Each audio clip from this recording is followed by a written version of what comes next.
Hey Fakers, Ariel here, and I'm so excited to share with you our new theme song!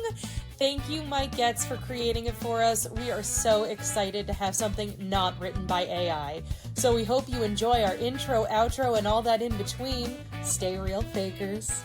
She blew every fuse. Welcome to the female orgasm. I'm going to break your fucking machine. And he's like, you should feel shame. She's like, I don't. Sorry, not sorry.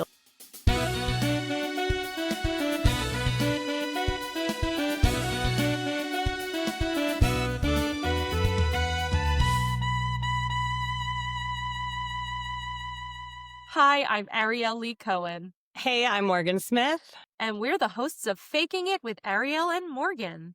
We're two intimacy coordinators here to talk about the spicy scenes you see in film and TV.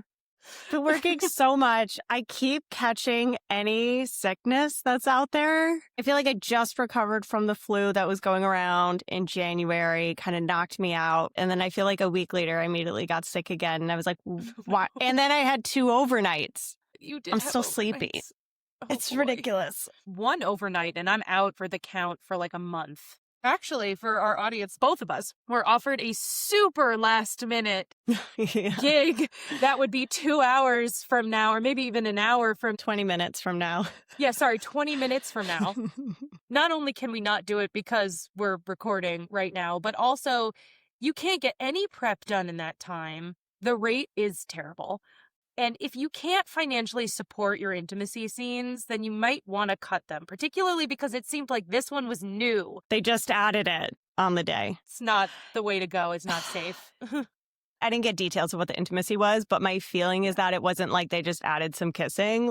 I got the vibe that all of a sudden there's simulated sex or nudity or some significant intimacy that you definitely should know about ahead of time and can't just spring on the actor's production. At that point, are you just being a stamp to say that, like, they did it, they tried? If you're not, yes. like, I just turned down a job different from this one because there were so many red flags. I was like, I don't actually think I'm being set up to do my job effectively. And I tried to voice like, hey, here are these concerns. Here are these things we need to address. And it felt like the production either was not equipped to or was unwilling to make those accommodations. If you're not going to ensure the safety of a scene or to make sure a scene is done properly, then you shouldn't have that scene. I've produced my own stuff, so I understand what it is to work with a certain budget. If you don't have the budget to do certain content in your scene, then don't do that content. Either find a way to get more money or just don't do that thing because you're going to end up doing harm and no project is worth doing harm. Part of our job is to make sure that there is nothing surprising on the day. And that's not to mean that there can't be malleability to the scene or that there's no room for play. There, of course, is, and we build that into it. But you can't add on a simulated sex scene the day of. If you are last minute trying to do it, you need to be able to financially support that decision. And if you can't, don't just keep going. Decide if it's worth it. Decide if it really tells the story the way you need it to, in which case maybe, just maybe, plan to shoot it another day when there's time to actually prep for it to be done safely. These are things that are purposely being rushed because that's part of how they keep costs really low. Audience, don't forget, they have also lines they've had to learn, which are inevitably have now been changed. And now they have to learn new lines along with new choreography, along with not being sure, or maybe they are sure, if these new requests are within boundaries. They have so much more to deal with now, and it's so stressful. They're just not going to do their best work. Anyways, that actually is a perfect segue into our film for today.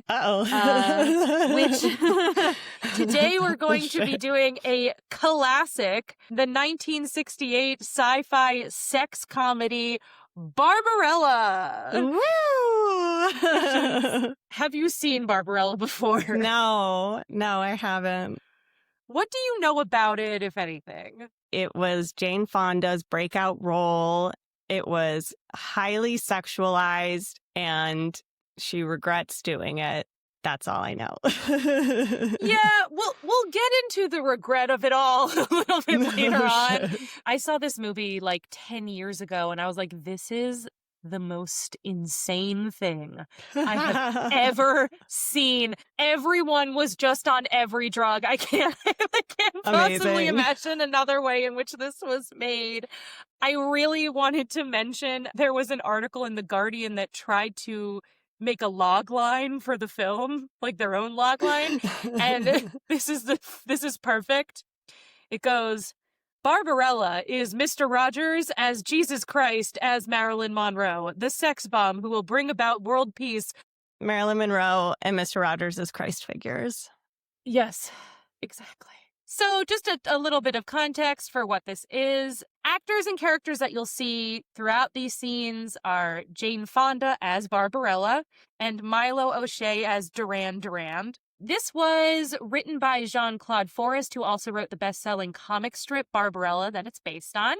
Screenplay is by Terry Southern and Roger Vadim, and it's produced by Dino De Laurentiis and directed by Roger Vadim. Intimacy coordinated by absolutely no one because it's 1968. That would be shocking to me, although there's some timey-wimey stuff going on in this movie, so like, who's to say? I'm excited. I'm intrigued. This is the intro to the film. Okay. So I'm actually going to give you no context. That makes sense. Great. Here we go. All right. Paramount logo. Love it. Beautiful. Yes. Our media daddy. Our media daddy. Well, especially right now. I mean, with all this stuff that's what I'm on. saying. So we're seeing a spaceship. We're coming in from the outside. We see a space person surrounded by classic art, floating. I don't know what this spacesuit is. It looks like it was designed by like Gucci or something. Okay, we're taking the gloves off the spacesuit. We see Jane Fonda's hand. The music. Oh, it's getting jazzy. Oh.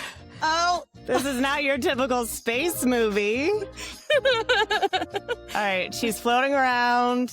The backpack of her spacesuit has come off.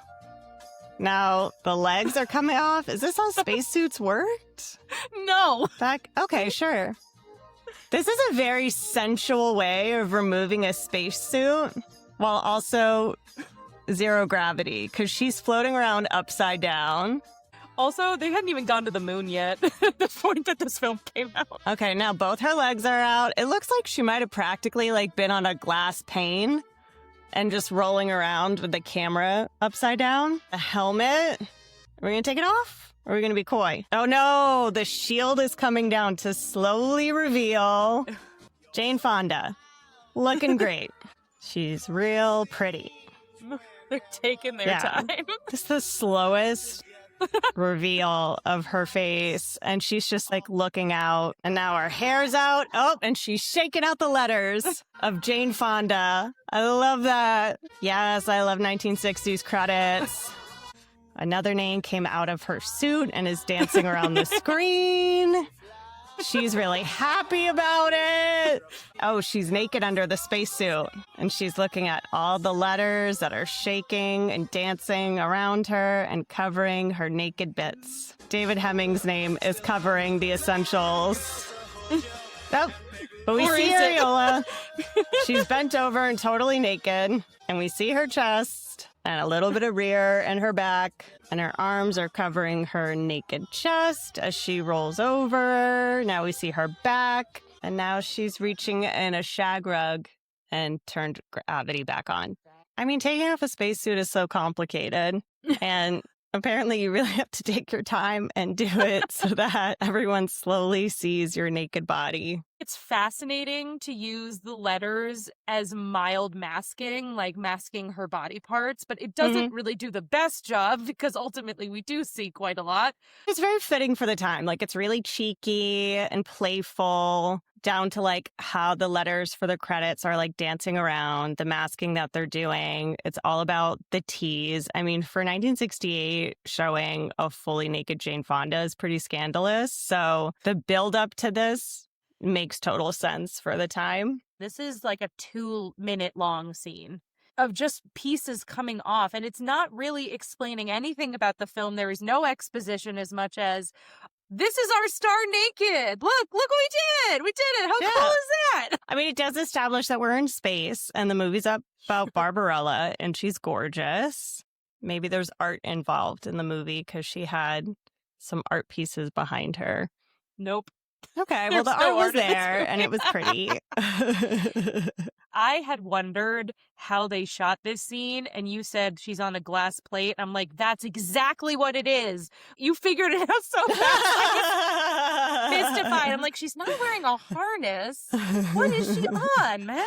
Yeah, they're shooting. I think they're shooting an Ariel, and she's on top of a very clean glass plane because her body stays at the same level the whole time. She's not moving like back and forth in the depth of field, and it's probably like the least high-tech way to get that shot. You gotta love practical effects. I love practical effects. 9 out of 10 times better than CGI, in my opinion. It looks so good in this film. She looks great and everything, but just the actual composition of the shot looks very cool, and it looks like she is in low gravitational field. So that's quite cool. All right, so context for this scene: the villain, Duran, places Barbarella in a device designed to induce lethal pleasure. She survives merely by outlasting it, causing it to malfunction. This is iconic, by the way. He's holding some kind of music sheet or computer code that he's putting into the machine. It's the excessive machine. The excessive machine. And she's like clamped into this machine, so she's feeling things. It's almost as if someone's like playing a piano on her body, like the piano keys are just on her. It's spitting out all her clothing. That's handy. She seems so confused by the whole thing, which I would be too, to be fair. This is a brand new thing. Oh, and now she's sinking into the machine and more clothing is being spat out. Okay, he's trying to kill her with pleasure. He also seems like he's into this sexually. Like, this is how he gets off. Yeah, by murder. Her head is getting thrown back. It seems like she's getting into orgasm. And now she's exhausted from all this pleasure. Her hair is sweaty, but not too sweaty. She still has to be gorgeous. She looks like she might pass out. He keeps trying to play the keys harder. She's enjoying how she's feeling. She's getting sweatier. Her eyes are getting bigger. Oh, and there's an orgasm, I think. He keeps playing the keys. He's like, this is it. I'm going to kill her. Why won't she die? And she's like, this feels great. I'm in bliss. We see tubes that are starting to steam because the pleasure's getting too much for the machine. There's smoke all around her. She's still feeling it. He's so confused. Why isn't this machine killing her? There's fire. There's fire on the machine. She's still in there. There's fire. Okay, but like, get her out of the machine. He's upset. His machine is broken. She blew every fuse. Welcome to the female orgasm. All these big cords coming from the ceiling are on fire. She's still in there. Why should she have shame? You did this to her. It's like typical dude. You wish you had died of pleasure before this day is done. That's that scene. Well, honestly, this is the best way to go out, if there was a way to go out. I love that she beat it, but also if she didn't beat the machine, I'd love that for her too. It's very creative. Everyone's so creative. Everybody's so creative. Exactly. It is interesting the way they shot it because his hands are out of frame, so it kind of looks like he's doing a lot arm-wise, that it could be implied that he's doing more with her. But it's interesting to me, this versus that first scene, because they are willing to show everything in that scene, but in this scene, they're actually very modest. And her orgasm's not over the top, screaming, crazy, eyes like clenched, teeth clenched together. She's actually kind of like blissed out and vibing for a lot. I mean, I think it's important to remember the time period. In a 1968 mainstream movie, we're not going to get a big crazy orgasm from a woman. We're not going to get full-on nudity multiple times in the same movie. So we kind of have to take off our 2026 lens for the time period, this is extremely risque. The fact that they even showed her having a moan to indicate an orgasm is huge. Like, this is probably back when you couldn't even say abortion on television. So the idea of showing a woman's pleasure and showing it to this extent was a huge deal for this time. And showing it for as long as they did is like really groundbreaking in a lot of ways. And I wouldn't be surprised to find out that this is one of the first big movies to have done this. I'm sure there was some like smaller art house stuff or Andy Warhol stuff that did something, but this is pretty scandalous for the time. This film in particular, you know, was one of the biggest commercial successes for like sci-fi sex comedy vibe. It's really fascinating because she does have a large orgasm moment. She does have an like there is a big moan vocal sound. And then the entire machine is set on fire. It's so explosive. It comes down to that question of, do we need to see nudity in order to tell the story most effectively? And this scene kind of proves you don't. Yeah, I mean, it gets into the conversation of what's the best way to tell this story. And sometimes that is showing more of the body. Sometimes that isn't. For the time period, this is showing a lot of her pleasure. And that's so highly unusual for this time. Like, I can't really emphasize that enough. It's still considered explicit in movies to show a woman orgasming. Like, with our current rating system, you're likely to get into NC-17 territory if you just focus on a woman's face while she orgasms. So the fact that this movie is doing this in 1968 is a big deal because we had that rating system at that time, right? The MPAA kicked in. Yeah, dude. Okay, so for reference, Barbarella was released in the U.S. on October 10th, 1968. And the MPAA, the Motion Picture Association rating system, officially started November 1st, 1968. So they had started to form it before that time, but I can't say with certainty that it didn't have anything to do with Barbarella in the way that that was posed. Censoring content for propriety and for appropriateness for certain audiences has something that had been in conversation for a long time. It sounds like Barbarella didn't have a rating since it snuck in before, so it kind of makes sense that it was able to get away with this much at this time period. It was originally featuring a suggested for mature audience tag, because they had those. And then there was a re-release in 77 that got a PG rating, which I don't know how that happened, but all right. Okay. Right? Sure. Yeah, we'll have to do a bonus episode all about the rating system in Hollywood because, like, that whole journey is an amazing wild. idea. I know the movie is silly, and I know it's, in a lot of ways, not very feminist, but I'm like, the fact that they're showing, like, her full orgasm and it's breaking the machine, I'm like, that feels pretty revolutionary for that time, and to fully show it that way.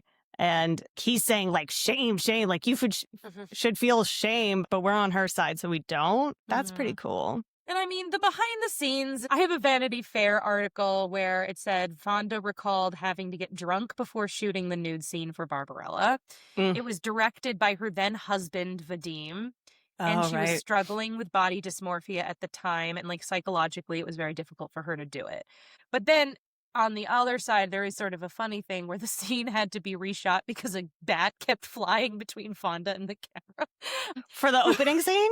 Yeah, the opening scene. Where were they filming that there was a bat present? I truly don't know, but I imagine a lot of this was shot on sound stages, so maybe they just had a bat at the sound stage. In the sound stage? That's so funny. I know. For those who are not aware, like, a lot of sound stages are basically abandoned Costco. Like, they're just huge buildings full of nothing that you can fill with whatever, and they have a light grid on the top. I digress. This was directed by her husband at the time. We haven't discussed husband-wife or partner-partner teams as far as simulated sex or nudity on screen, where one is at a higher hierarchical level than the other person. There's a lot of interesting power dynamics at play when you have Jane Fonda being directed by her husband, but she's still Henry Fonda's daughter. I don't know how big her husband was of a director at the time, but she's still a Hollywood legend's child. So even though the director is higher up in the hierarchy on a film set, generally speaking, than the lead actor, because film is the director's medium, and theater is the actor's one, and TV is the writer's one. There's still a lot going on. And then I also don't know what their particular dynamics within their relationship were. I got the feeling, I saw the Jane Fonda documentary forever ago, but I got the feeling a lot of her marriages were like not super helpful, and she didn't have a lot of power within those relationships. So I don't know if that was going on here. But I could imagine having to shoot a scene like that when you already are having issues with body dysmorphia, and now you're on display, not just in front of your husband, but also in front of a whole crew of people. And it's the 60s, so people have different ideas of like what are appropriate things to say on a set like that.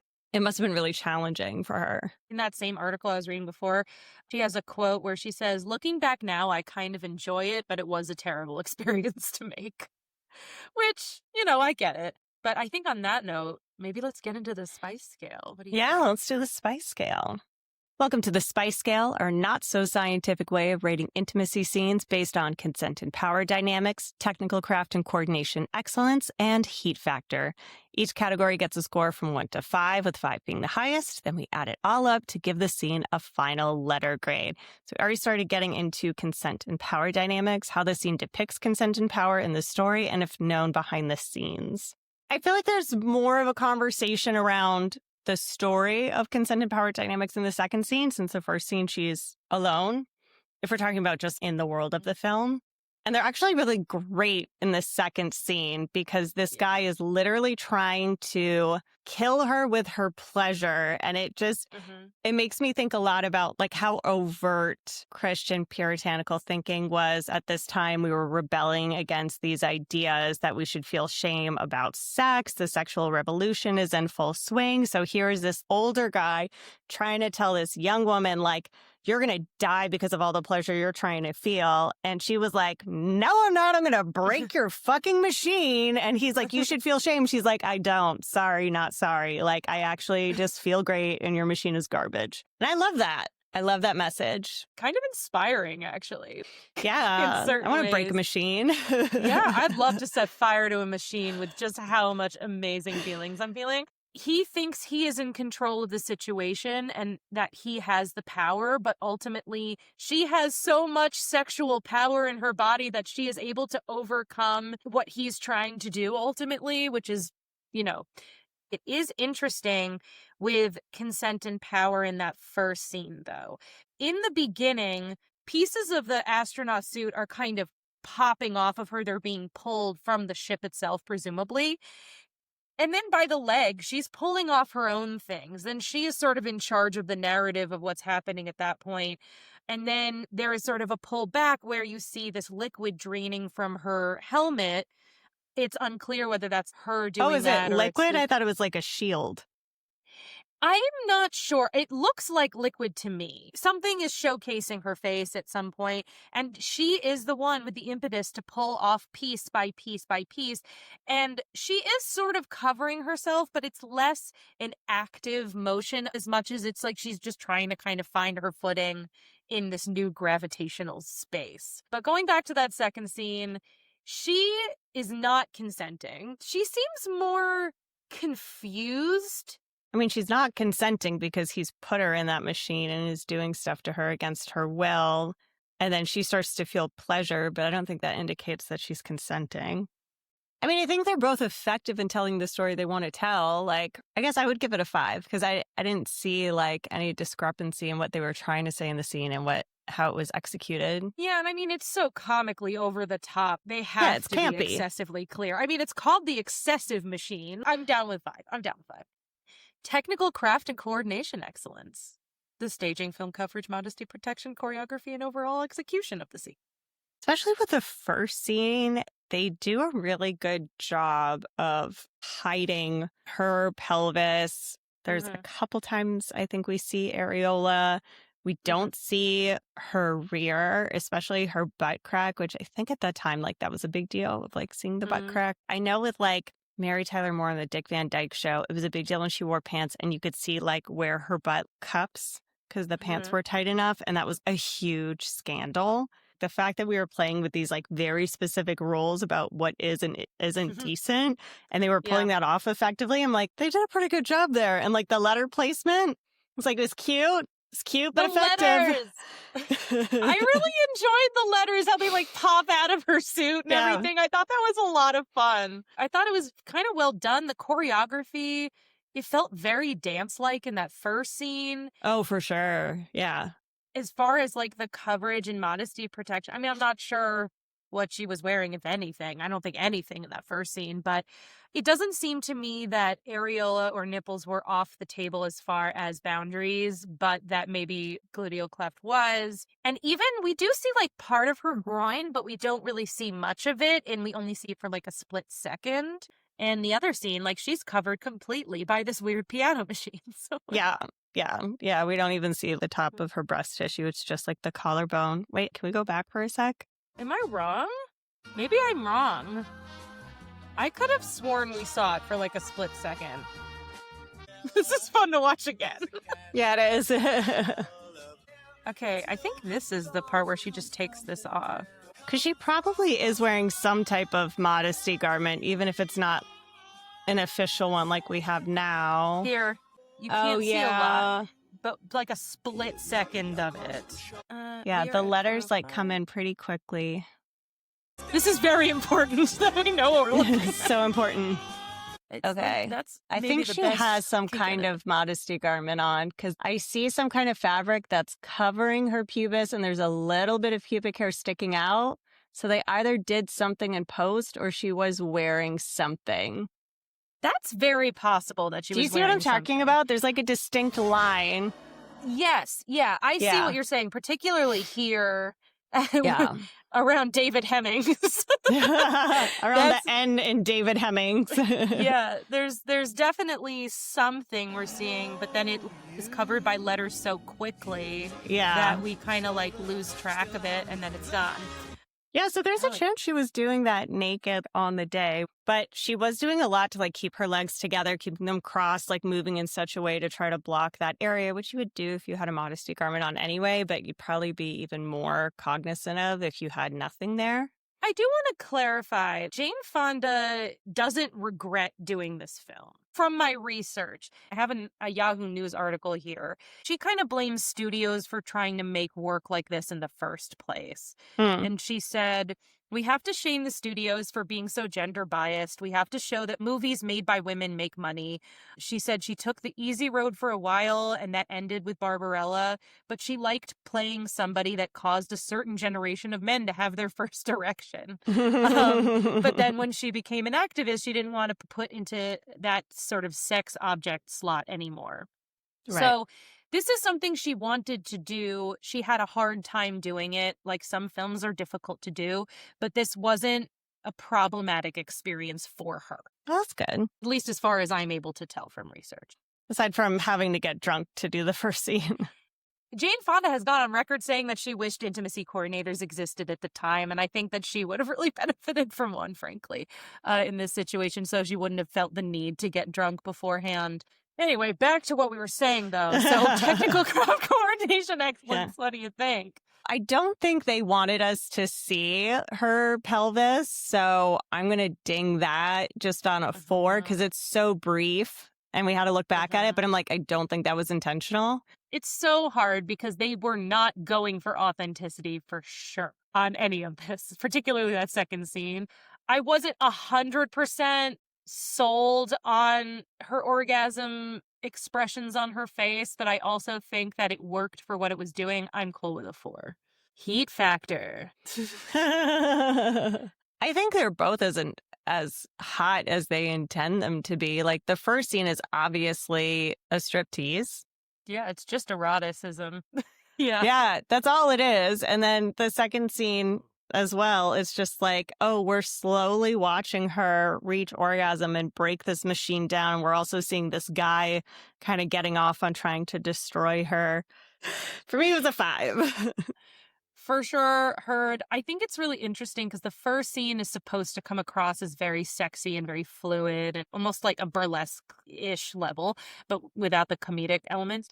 And the second scene is supposed to come across like comedy. It's supposed to be funny. this machine is so ridiculous, and he's ridiculous. He's like sweating as he's like pressing the piano thing, and he's like, once we get to the chorus, like, you'll die. Let her. So that one's not particularly trying to be sexy, but there is a sexiness to the fact that she breaks the machine and it gets set on fire. But then I'm very worried for her being in a box with fire surrounding. Yeah, he just gives her the box of fire, and I'm like, okay, great, she broke your machine. I feel so bad. Can we get her out though? Because I don't think you're trying to burn her alive. Oh no. And literally, but the funny thing is, it's like, this is like a side note of a side note, but if his goal is to kill her, like, leaving her in a box that's on fire is probably like a pretty decent way to do that. Yeah, I have a feeling there was something specifically about defeating her via pleasure that he needed. I haven't seen the movie, so you can correct me on this, but he seems like the type of villain that was like, I need to defeat you in this specific way in order for it to be satisfying. It's not eliminate you in any way, shape, or form. It's like, it has to feel like personal. Okay, fair enough. I like that. All right, so then are we going with a 5 or are we going for a 4? 5. We're going to go for a sexy little 5. Which leads us to, for our millionth time, an A. An A.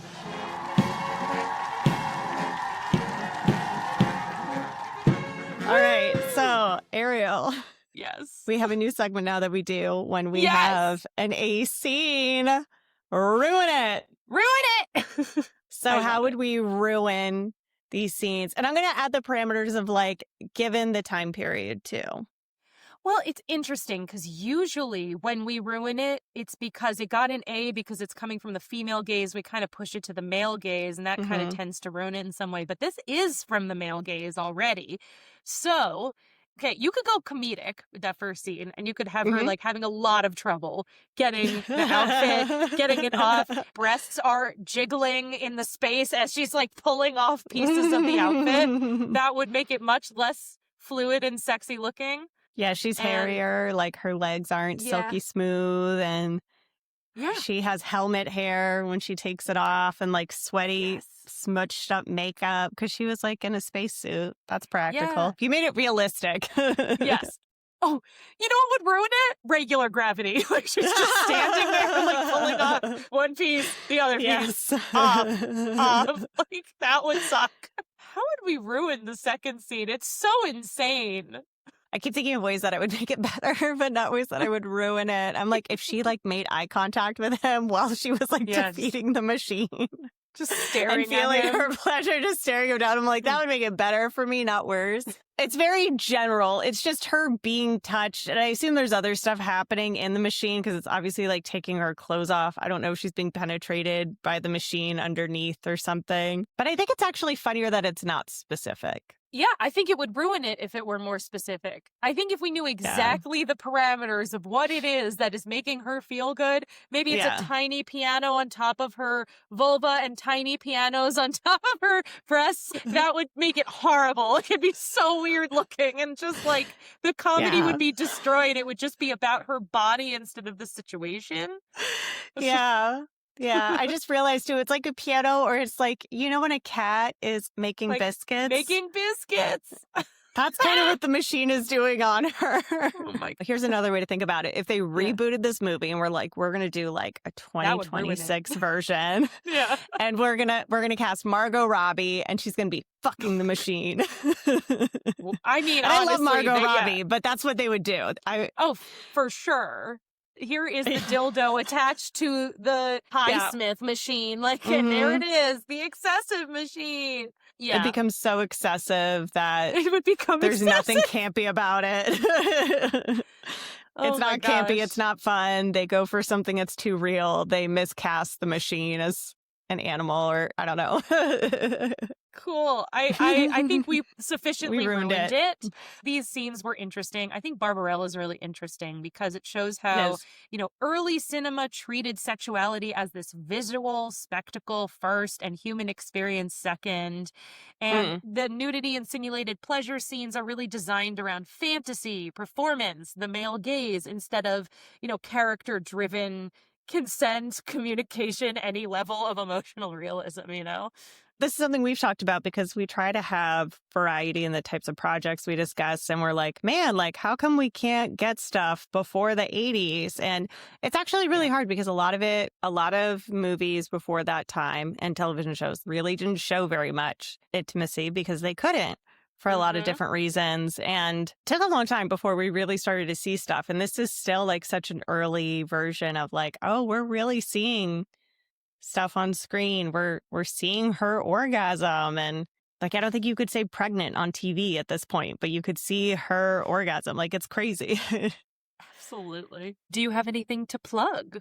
I'm going to guest on Scary Movie and a Sandwich with my buddy Artem. We're talking about this scary movie called Titan that I started to watch last night. French horror movie where this woman ends up fucking a car. And I was like, fascinating, I'm in. And I started watching it. And the part that Artem forgot to mention is that she's a serial killer and does a lot of like really graphic violence to people in between the car fucking. So I'm slowly making my way through because I just emotionally can't handle really intense horror. Yeah, no, neither can I. The podcast is great. We're going to eat a very specific sandwich inspired by the movie and talk about the movie and how it relates to intimacy. And you're going to see me post-watching this movie shell-shocked, probably. So it should be a good time. Do you? There is a vertical on the app Candy Jar that's called French Kiss. Christmas, France, romance. It's very cute. There's kissing under the holly. There's burlesque. It's a lot of fun, and I really, really enjoyed being on that one. Oh, yay. Thanks so much for listening to Faking It. This episode's research and context was done by me, Ariel. You can find us on Apple Podcasts, Spotify, or anywhere you get your podcast. New episodes drop every other hump day, Wednesday. If this was good for you, the best way to support our show is to follow the podcast and leave a quick rating or review. It takes less than 30 seconds. Here's one we got recently from Eva Los Angeles. The title is Funny, Charming, and Informative. It says, love getting the perspectives of intimacy coordinators. This is such a unique take, and they add such great stories to each episode. So funny and easy to listen to on my way to work. Love it. We love you, Eva Los Angeles. Thank you, Eva Los Angeles. Okay. That's so nice. Tell one friend who loves spicy movie secrets about us. Find us on social media at Faking It the Pod. Want to get involved? Head to patreon.com/fakingitthepod. For just $1, you can request scenes for us to break down. For $10, you get bonus content and never-before-seen footage. And for $5, you get a shout-out like these listeners. Thank you, Lee and Kiki Brown. This episode was produced by Ariel Lee Cohen, social media and branding by Borkett Smith. Our theme song is Faking It by Mike Getz. Credits for the film or show we reacted to are in the episode caption. Stay real, fakers. Why is it like a howl? Oh, that's the faker call. The faker call. Fakers arise.